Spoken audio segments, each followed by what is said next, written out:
Political party मेरे साथ जो है वो लतीफ़ साहब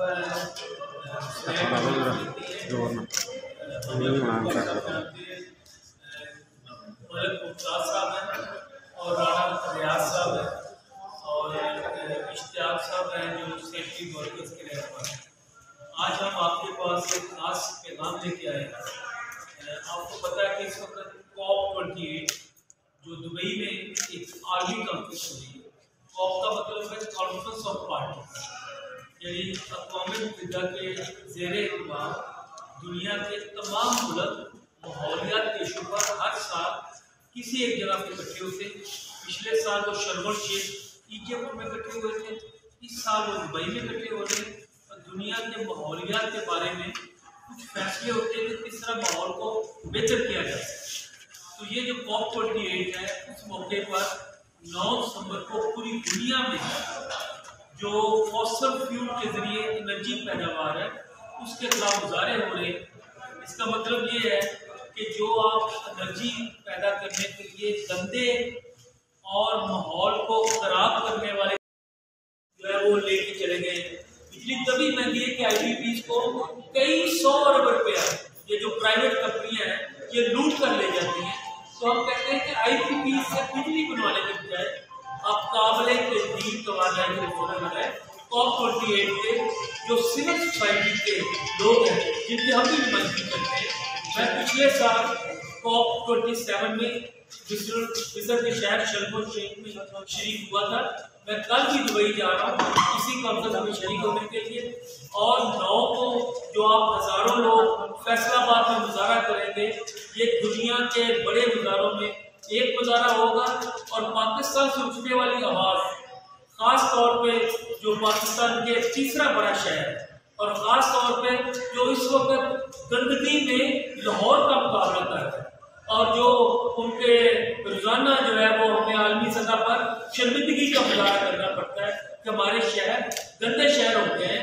उस शहर में माहौलियाती इंसाफ मार्च एक तारीखी कदम होगा, शहर की तारीख में पहली दफ़ा होगा। इसमें हम 3 इशूज में रेज कर रहे हैं।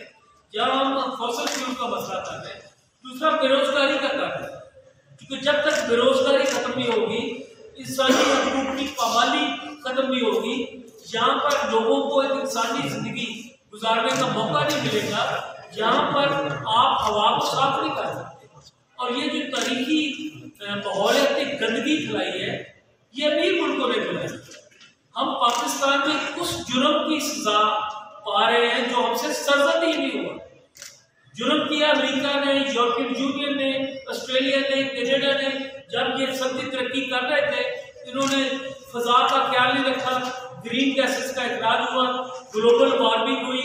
ग्लोबल वार्मिंग जो 1.5% तक हुई थी, उससे कहीं ज़्यादा आगे चली गई। और उसका रिजल्ट ये है कि वो मुमालिक जो पाकिस्तान की तरफ पे, पाकिस्तान है, बांग्लादेश है, इंडिया है, नेपाल है, ये उसकी साथ में आ गए। हमारे मौसम सारे तब्दील हो गए। दिसंबर में कब इतनी गर्मी होती थी जो आज हमें यहाँ में नजर आती है। हमारी गर्मी खत्म नहीं हो गई। हमारे यहाँ पे सैलाब उठने नहीं आते। 10 में सैलाब आया, 12 में आया। पिछले साल हमने देखा जो दुबई हुई, पाकिस्तान का 1/5 हिस्सा जो है वो ज़ेरे आम आया था। 33 मिलियन लोग जो है वो मुतासर हुए। पिछली दफा 3 करोड़ 30 लाख लोग मुतासर हुए। और ये हकीकत है कि हमारे मुजाहरों के नतीजे में मैंने रोजाना थ्रेट्स के बावजूद मिस्र के शहर में सैकड़ों और सिविल सोसाइटी के लोगों के साथ ये मुतालबा किया, देखो पाकिस्तान की हालत, अमीर मुल्कों तुम्हारी वजह से हमारा नुकसान हुआ है, इस नुकसान को पूरा करो, लॉस एंड डैमेज का वादा करो। और ये शहरी रहमान और बिलावल भुट्टो, ये शहबाज शरीफ वगैरह अंदर थे, हम बाहर शहर में रोज गुजारे करते थे। हमने उस वक्त कहा कि पाकिस्तान की फौरी मदद की जाए। और फिर लॉस एंड डैमेज का एक मुआहदा जो है वो पिछले साल मिस्र में तय हो गया। और उसके नतीजे में बिलावल भुट्टो जनेवा के शहर में गया और वहां पे 10 अरब डॉलर देने का वादा हुआ पाकिस्तान। ये हमारी कोशिशों का नतीजा है। आज हम पिछले साल हमने शिकारपुर में बहुत बड़ा मुजाहरा किया था माहौलियाती इंसाफ पर। तो आज हम COP28 के मौके पर ये कहने जा रहे हैं, अपने वादे पूरे करो। अमीर मुल्क को लूट के खा गए हो तरीकी तौर पर। 200 साल तक हमें आपने गुलाम बना के रखा। इंडियन सब कॉन्टिनेंट दुनिया के अमीर तरीन इलाकों में शामिल होता है। ये पूरी एक आ गई है कि दुनिया की कुल GDP का 30% इंडियन सब कॉन्टिनेंट प्रोड्यूस करता था जब अंग्रेज यहाँ पर नहीं आए। जब वो छोड़ के गए तो कुल दुनिया की GDP का हमारे पास सिर्फ 4% रह गया। ये अंग्रेजों ने यहाँ पर लूटपाट की। इसको हम कहते हैं रेप्रेशन करें, तारीखी नुकसान का अजाला करें। आप जो तारीखी तौर पर आपने पाकिस्तान समेत अफ्रीका के, लैटिन अमेरिका के और एशिया के ममालिक को जो गुलाम बनाकर लूटा है, उस तारीखी लूट मार का अजाला अब आप इस लॉस एंड डैमेज फंड के क्या में 100 अरब डॉलर के अंदाज से इसका आगाज करें। ये हमारा मुतालबा है आज COP28 में। हमारे साथी वहाँ पे मौजूद है, वहाँ पे गुजारिश हो रही है। ये पहली दफा हुआ परसों, मैं आपके सामने रखना चाहता हूँ, पहली दफा हुआ कि दुबई की तारीख में हमारे साथियों ने फलस्तीन आजाद करो के बैनर उठा के वहां पे गुजारा किया।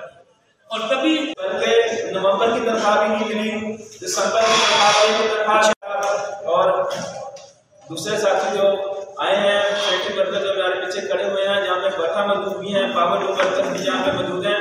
पावर लूम फैक्ट्रियाँ बंद हो चुकी हैं। 50% जो कि पूरे डिवीजन में इंडस्ट्री बंद है, 1 लाख मजदूर बेरोजगार हैं। इसी तरह टेक्सटाइल फैक्ट्रियों के अंदर भी मजदूर बेरोजगार हुए हैं।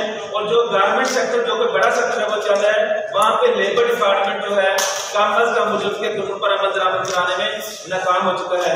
तो फैसलाबाद के माहौल को साफ करने वाले सेंट्री वर्कर के साथ हम शाना बशाना खड़े हैं। और इंशाल्लाह जब तक इनका मसला मुतालबा पूरे नहीं हो जाते, पाकिस्तान लेबर गवर्नमेंट, पाकिस्तान किसान राब्ता कमेटी इन सेंट्री वर्कर के साथ भरपूर तरीके से साथ करती हुई है। और इंशाल्लाह कल को वो हड़ताल उनकी जारी है। अभी तक मुतालबा तस्लीम नहीं किए गए। उनका मुतालबा है क्या? पंजाब हुकूमत ने 32,000 का अनाउंस किया था 1 जुलाई से दी जाएगी। तो जब लाहौर ने अदा कर दिया तो फैसलाबाद वालों को भी अदा करना चाहिए। और हमारा मुतालबा है कि भट्ठा मजदूर की कम अज कम जो उजरत है 160 रुपये जारी की है, लेकिन पूरे पंजाब में अमल दरामद नहीं होता है। अपना कोई भी हुकूमत हर 15 दिन बाद तेल के रेट बढ़ाते हैं, गैस के रेट बढ़ाते हैं, तो रातों रात अमल दरामद हो जाता है। लेकिन जब मजदूर की उजरत बढ़ाने का टाइम है, बात भी अपने साथ लेकर चलेंगे माहौलियाती इंसाफ के साथ कि माहौल को सुबह सवेरे उठकर साफ करने वाले सेंट्री वर्कर अपनी हेल्थ की सहूलतों से महरूम है। आए दिन एक्सीडेंट होते हैं, जो डिवाइडर के साथ काम करते हैं मजदूर, उनके साथ जो ज्यादतियां होती हैं वो सब आपके सामने है। तो मैं चाहूंगा कि फैसलाबाद के डीसी को और कमिश्नर को फौरी नोटिस देते हुए क्रिसमस नहीं सर पर है, फौरी तौर पर इसकी तनख्वाहें जारी की जाए, वरना हमें पावर लूम इंडस्ट्री बंद करनी पड़ी, भट्ठों से मजदूरों को लगाना पड़ा। हम सेंट्री वर्कर के साथ खड़े होंगे। शुक्रिया।